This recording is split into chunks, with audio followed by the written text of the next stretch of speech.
They say in New Zealand there are more sheep than people, which may or may not explain the fact that the country per capita contains more certifiable lunatics than anywhere else on Earth.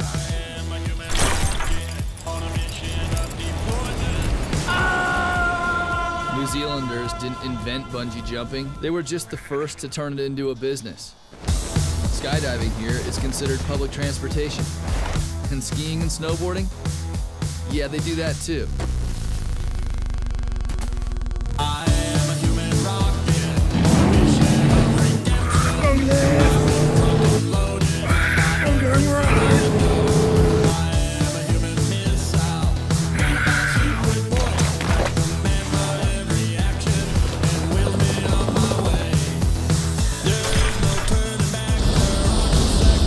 Queenstown is probably the biggest adrenaline junkie hub in the world, and they embrace it and market it and promote it to everybody. So you pay a little bit of money and go scare the crap out of yourself. Most of the time, Mike Wilson's the craziest skier wherever he happens to be. Not here, though.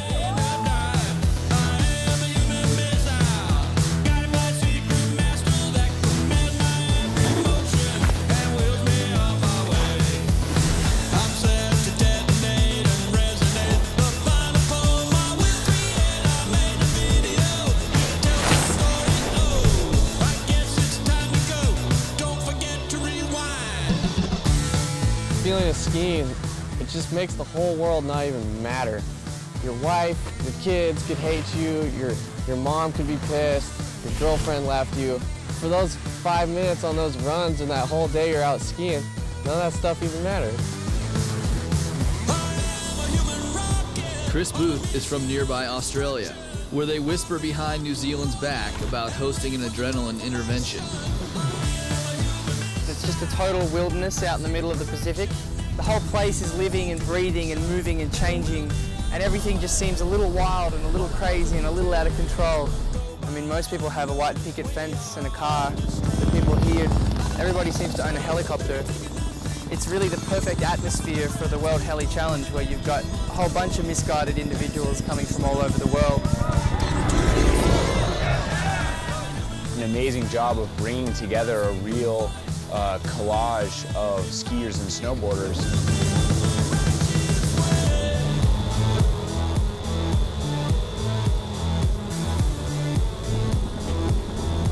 There is only so many things you can do in a half pipe or a terrain park on a race course. To take the sport to the next level, you've got to prove yourself in the back country.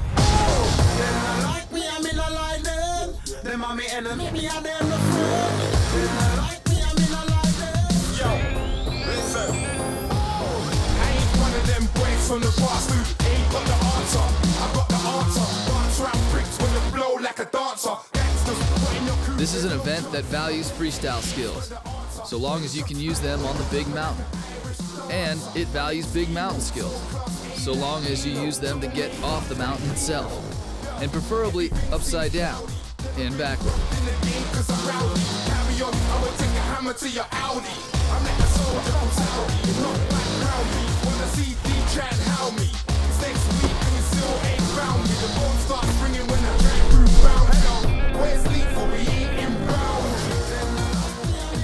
The venue was a multitude of lines. I mean, I stood there like a kid in a candy store. Okay, there.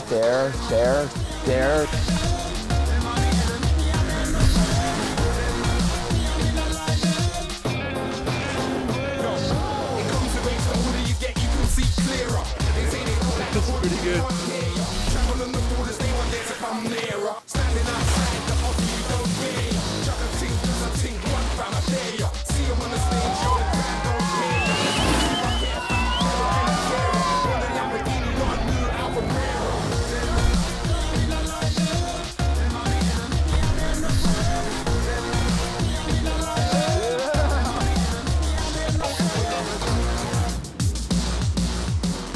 Picking a line is just like the ultimate, you know, to know how to pick a good line and to know how to read the mountain well.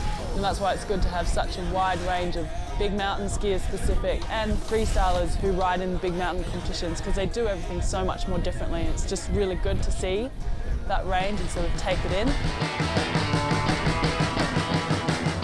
It seemed a bit surreal because on the last day there's helicopters flying around and there's this guy just firing a gun, and then there's jet boats and people doing handstands, and there's things going everywhere, and it was just complete sensory overload.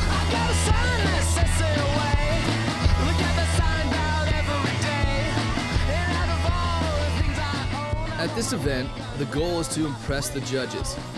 And if not the judges, then at least your friends. And if not impress them, at least make them laugh.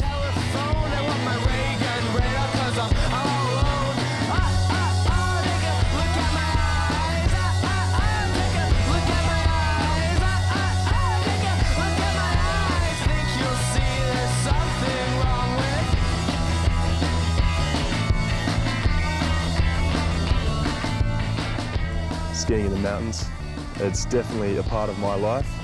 I don't see that changing anytime soon. I wouldn't have it any other way. I don't know what's wrong with me.